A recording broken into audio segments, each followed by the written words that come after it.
Hey, what is up, Duelist? Welcome back to another deck profile on the channel, and today I have a Chainburn. So I actually went to an Edison event this past Saturday, and I actually got top 8. It wasn't the biggest event, it was about 30 people. I managed to squeak into top 8. I immediately lost the top 8 matchup, but I did have a decent amount of fun playing this deck. It is a decent anti-meta pick. Depending on the locals, obviously. I'll tell you right now, this deck is not very good, but I think if you have a Edison event that you're expecting a lot of frogs, a lot of quick draw Dandy Warrior, decks like that don't really have a lot of ability to break boards in terms of Gladiator Beast with Gyzaris or Black Wings with Icarus Attack. This deck is a decent option, and I wanted to do a bit of an in-depth deck profile since I did do rather well. So let's go ahead and get into it. So this deck is divided into essentially 3 different categories in terms of your cards with some flex spots. So you have your battle stops, you have your draw cards, and then you have your burn cards. You want these in about equal proportions. You'll see I have some more of some and less of others. And you really do want to see each side of your 3 axes, because if you only see draw traps or you only see battle stops, you're not going to be doing very good. You can avoid seeing burn cards for the first few turns of the game if you see just battle stops and draw traps, but you really do want to be seeing at least some draw traps and some battle stops in your opening hand. Let's get into card by card. This is by no means set in stone. I'm playing a lot of the best cards you can be playing, but they're definitely not mandatory to play all of these. You can definitely sub stuff out. But let's start with the battle stops. So first up, we have 3 Battle Fader. This is the best one. This is the one you want to be seeing. A bit of a thing about this deck is I look at this deck a lot like people looked at Fluandrees during tier format. A lot of people look at it just on the surface level being like, oh, set 5 and pass and just burn your opponent for lethal. But there is a lot of micro decisions that you need to be making in order to play this deck effectively and actually win games. Battle Fader is one of the best examples of this. You always want to be retaining this if possible, at least in my build. You always want to use other battle stops first, and you want to be maintaining Battle Fader in your hand at all possibilities. A ton of times throughout the event, people were playing through a bunch of different interaction I might have had, and then it just ended up being Battle Fader in hand, and they couldn't kill me that turn. I killed them on the crackback. The other battle stop monster that we have is 3 Cyber Valley. This card is very good for this deck. For the longest time, I thought these are both at 1. I don't know why. I just assumed that Cyber Valley was too good and you could only play one of it. But no, it is at 3. Tons of times I would go, retain the Battle Fader in hand, use the Battle Fader, then on my turn, normal summon Valley with priority, banish the Fader, and then that would give me a draw 2. Another little micro decision you have to make is whether or not you actually want to summon the Valley, because this is a battle stop in terms of. So if you guys never read Cyber Valley, I guess you should start there. When this card is targeted for an attack, you banish it, you draw 1, and end the battle phase. You can target a different face-up monster you control, banish both, and draw 2. And then you can target a card in your graveyard, banish a card from your hand and this card, place that card in your graveyard on top of your deck. That actually did come up in some practice matches, where I would get Cyber Valley, normal summon Cyber Valley, ditch a card in my hand that wasn't doing anything, and then just put the last 800 burn damage on top of my deck, and I just win immediately on the next turn. But yeah, so summoning the Valley is usually never a good idea, especially if you have other battle stops at your disposal. And the reason for that is it was super common in testing for me to summon the Cyber Valley, and then for them to take it with a brain control, and then for them to banish something like a Dandy token or a Vayu or just something that didn't matter on their field, and then they would be able to plus off of that. So you almost never want to be summoning Valley as your first action. You want to save Valley for later in the turn. And especially depending on the matchup, Cyber Valley is the way to remove some of your threats, and we'll go over that in a second. onto the other traps that stop battle, the traps that stop battle. We've got 3 Threatening Roar. So these 9 here are the best ones with Cyber Valley, Battle Fader, and Threatening Roar. The reason that these are the best, wow, the glare on that one is really bad. The reason these are the best is because they actually negate, or they end the battle phase, or they just stop your opponent from attacking. And you might know exactly where I'm going with this. Glad Beast is actually a very difficult matchup for this. Bestiari and Gyzaris can eat your back row alive. Even if you have cards that are good chainables, forcing them out is just really bad. So because of that, we're only on 2 Waboku. I really did not want to be seeing this because if I went first into Glad Beast and I saw Waboku, they were winning the game. If I saw Threatening Roar, Battle Fader, Cyber Valley, I had a chance. But if it was exactly Waboku, I was losing the game. So I ended up cutting one of those for a different card. You could up this to 3 if you're not expecting Glad Beasts at all. The last time I went to this event, there was a lot of Glad Beasts. Well, there were some Glad Beasts. So I was like, let me cut this and just hope that I don't see it. I didn't run into Glad Beast all day, which is really nice. So it didn't end up mattering too much, but I still think it was the correct decision. Up next, we've got draw cards. So the one of Morphing Jar is in here. This makes a lot of sense when you think about it. Setting 5, set this, flip it up, and you get a fresh 5 cards in your hand. You're going plus a lot. But the problem with this card is there has been a shift in Edison format since this card was originally hit and the actual time of Edison format. I don't want to be allowing my opponents to ditch something like Sirocco, Vayu, or Dandelion, or heck, even some fairies for fairy decks. I don't want them to get 4 fairies engraved to just slap down a Christia. So almost always this card is actually coming out for side deck cards.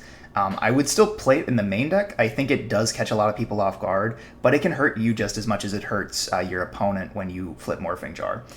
So because of that, this is usually the first card I take out in games 2 and 3. Other draw cards, so we've got 3 Accumulated Fortune. This is the crux of the deck. You want to be resolving Accumulated Fortune. If you guys have never read this card, as Chainlink 4 or higher only, activate this card, draw 2. You can't activate this card if multiple cards of the same name are in the chain. So one of the big things about chain burn that you should know is that counts what is currently in the chain. So if you go chain 1, chain 2, chain 3, chain 4 Accumulated Fortune, you can go chain 5 a second Accumulated Fortune because there's not 2 of the same card in the chain at that point. That is something to keep in mind. That is something that does benefit you a lot. Multiple times I would set 2 of these along with 2 other cards that were just good cards, and my opponent would Heavy Storm, and I'd be like, okay, well there's my Chainlink 1, so 2, 3, 4, 5. And I would draw 4, and they would not be very happy. Up next, we have the second best draw card, and honestly, the one that I hate the most is actually Reckless Greed. Almost every game I lost, I either felt like my opponent sacked like some weird out to the board state, or it was just they forced me to use a Reckless Greed in an opportune time.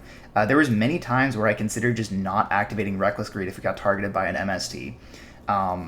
You really want to be chaining Reckless Greeds together, or at least using it with multiple draw traps. If you are just using one Reckless Greed as like just a chain, it's really not good. I wish there was a draw trap that did anything better. The only one that comes close is Good Goblin Housekeeping. But yeah, the way that I'm losing most games on this deck is when I have to activate Reckless Greed and I don't have any other draw traps, or I don't have multiple Reckless to take advantage of the skip draw phases. Other draw traps, we're on 3 Legacy of Yata-Garasu and only 2 Jar of Greed. Oop, there we go. 2 Jar of Greed, 3 Legacy of Yata-Garasu.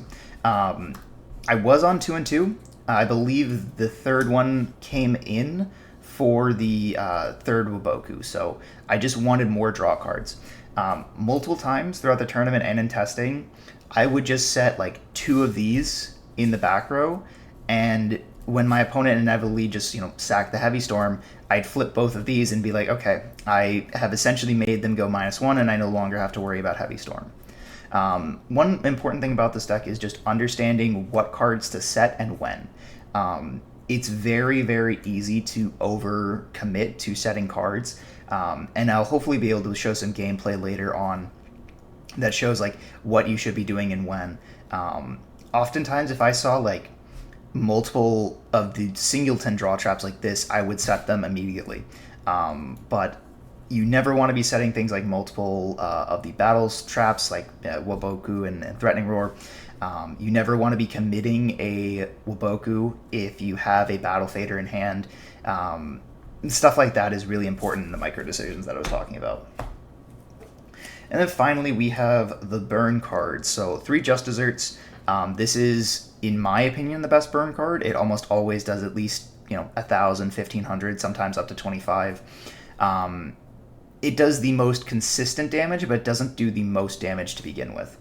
That definitely goes to Secret Barrel, which can hit 10, 10, or 10 plus 6, theoretically, or more if your opponent has more cards in hand. So this can be hitting for upwards of, like, I don't know, 26, 27, 3k damage. These are the 3, like, bread and butter traps. We're playing other ones, obviously, but these are the 3 traps that you probably are going to be seeing most often. And it sounds like a simple thing, but with Secret Barrel, the math is actually pretty hard to do. I had a small calculator that I was using the entire day. I think it made a lot of people mad when I pulled out this tiny little calculator and started doing math on it. I think it was very tilting for my opponent. But one of the things you have to remember is that they will draw a card. So, like, you set Secret Barrel, you're calculating that's 1,800, they're at 2,000, that last card is the 2,000 damage. So it's very, very common to just be able to flip Secret Barrel for a game. Other than that, we have the namesake of the deck, 2 Chain Strike. This frequently is just the worst card. It's only ever going to be at most 12 to 1,600 burn damage, which is a lot. Sometimes you can get it up to 2k, but oftentimes this is like 800. Oftentimes this is just Chain Link 2 to get to an accumulated fortune that's slightly bigger. So it's really unfortunate. But that is pretty much the end of the good burn cards. Now we're on to the less good ones, in my opinion. So first up, we'll go with the last 2 of Dimension Wall. So I had to pick these up from the store. They only had 2. And in testing, I was playing 3, and I really did want to cut it down to 2. The reason is because this is not a chainable. We have some other non-chainables like Magic Cylinder. These are the 3 non-chainable burn traps. And the biggest problem with them is if I would set them on my first turn, let's say I went first, I drew my 6, I set a Magic Cylinder. If they go Heavy Storm, I can't chain it. I can't use it. So you want to be playing a minimal amount of these as like finishers. Basically to draw them off the top, set them in like turn 9 and 10 when you're done worrying about Heavy, you're done worrying about MST, and these will just end your opponent's game. That's why I actually didn't mind the 2-dimension wall, and I didn't think I needed to play 3 of it. It's way too easy to get non-chainables at 4. Even here, I would draw, maybe Magic Cylinder Dimension Wall, and I essentially only had 4 cards in my opener. And this deck needs cards more than any other deck in the game. So only 2-dimension wall, I think, was fine. The 1 Magic Cylinder, you are definitely playing this. This is the best card in terms of the amount of damage you can do. Same thing with Dimension Wall. Also notably, Magic Cylinder is important because it does negate the attack. Dimension Wall doesn't negate the attack. It lets the attack go through and then just makes your opponent take the damage. But Magic Cylinder negates the attack, which is good against Glad Beasts.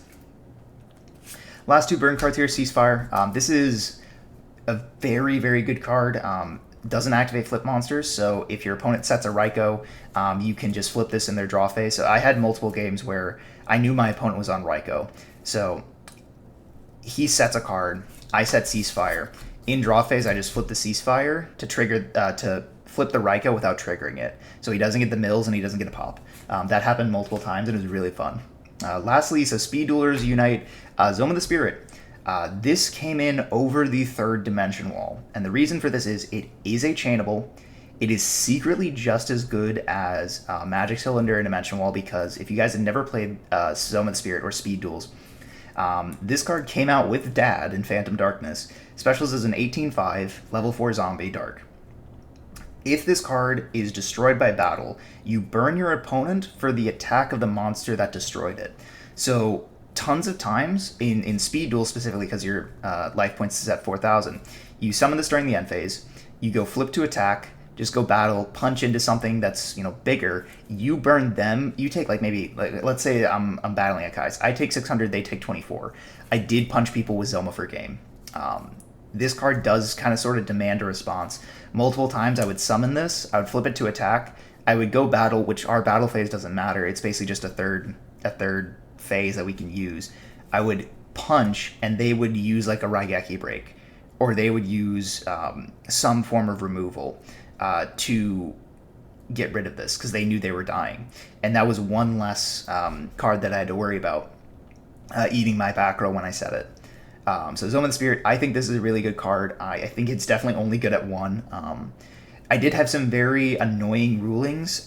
So for Zoma the Spirit, I believe it's different in Modern, but the way this works is this matters for Dad and Raikou specifically. If you flip this up, or so if they activate Dad or Raikou targeting the set card, you flip it up and summon it, it will still get destroyed. Those cards do specifically say that target, and the ruling that we got is because it still occupies a spell and trap, it's still treated as a trap, it is still that target. So that was the ruling we got. I don't know if that's correct. Trap monster rulings are really weird. But yeah, so that was the ruling, and it did come up that did lose me a game. But regardless, I think this card is worth playing. Finally, we've got our 4 flex spots. So I'm on 2 Caius in the main deck. This is how we can out a lot of difficult cards that, you know, shut down our deck, and this is why you want to be retaining Battle Fader.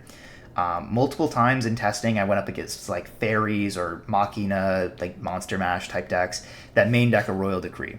Or I was playing against Frog Monarchs and they had Jinzo. And I just let them attack, Battle Fadered the attack. First action, Caius priority, target the card that's giving us issues, and just banish it. This card is also secretly a burn spell. As most people know, you can Caius banish itself, and that will get rid of it, burn your opponent for 1,000. That did come up in testing for burning my opponent per game. We're also on BrainCon for the same reason. Same thing that, you know, Frog Monarch players do. BrainCon, take a guy, tribute it for Caius banish another card. Really great. Did come up. You can also BrainCon something and banish it with Cyber Valley. It's a reason Cyber Valley can sometimes be removal for things like Jinzo, Christia, stuff like that. The last card, which I hated all day and I did not want to see it ever, was Ojama Trio. I was frequently siding this out because it's just giving my opponent secret material. It's very rare that this actually comes up to burn my opponent for a reasonable amount of damage. Honestly, somebody suggested it, and I think if I was going to place a deck, which I'm not going to, but if I was going to play it again, I'd probably just sub this out for a Sangan. You know, it would let you get to either Valley or Fader, or even just a Morphing Jar, and it would give you that more consistency to see battle stops. Ojama Trio just never did anything good, but it's one of those cards that you feel like you have to play because it makes your Just Desserts and Secret Barrel so much better. But in reality, this is the worst card because I would give my opponent 3 tokens.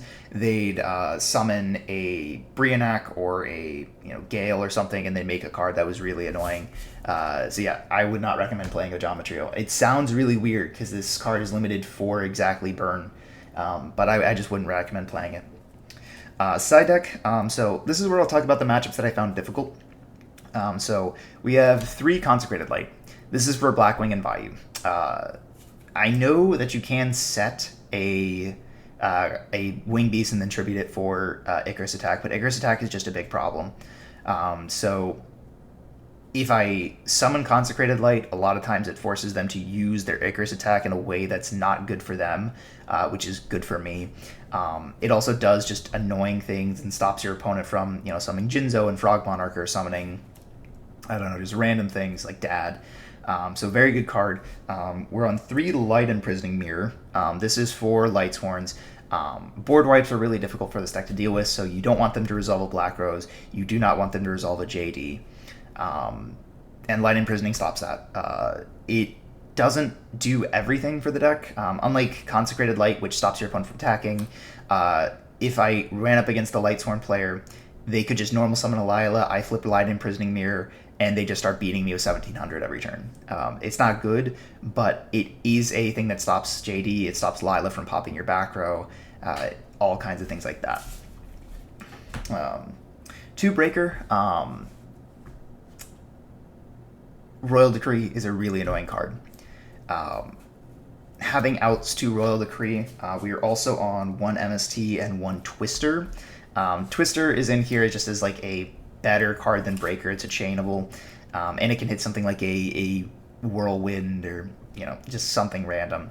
But just having things to out Royal Decree and having things to out just random stuff that's really annoying to deal with was super important. I was frequently, almost always, I was siding in at least the MST over the Jar and at least a Breaker over the Ojama Trio, because I was like, I need something in case they are playing a deck that can side in Royal Decree. And yeah, so these came in all the time. What also came in all the time was Cyber Dragons. This can contact fuse away the Jinzo. It's an out to Jinzo that is not a trap. Same thing with Lightning Vortex. Lightning Vortex also helps us with things like Christia and Pachycephalo.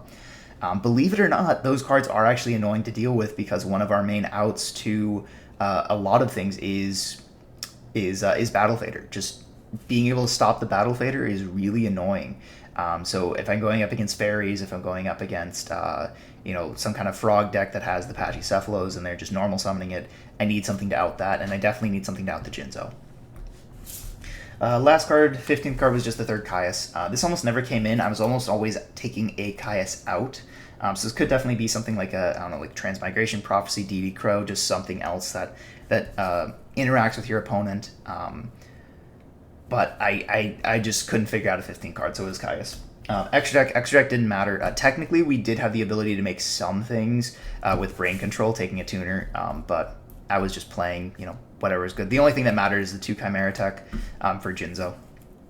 Speaking of Jinzo, the reason I lost my top 8 matchup is my Hero Frog opponent in top 8 was main decking at least 2 Jinzo.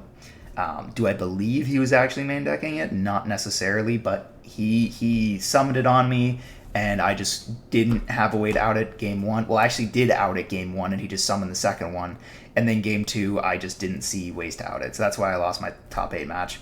I did end up at least getting a box of Quarter Century Stampede for my troubles, but that, it was just really unfortunate that I was disappointed. I feel like I could have taken this deck further. So in terms of cards that are good against this deck, so as I mentioned, board wipes are really difficult because they make you use your cards at inopportune times. So Black Rose is really strong against this deck.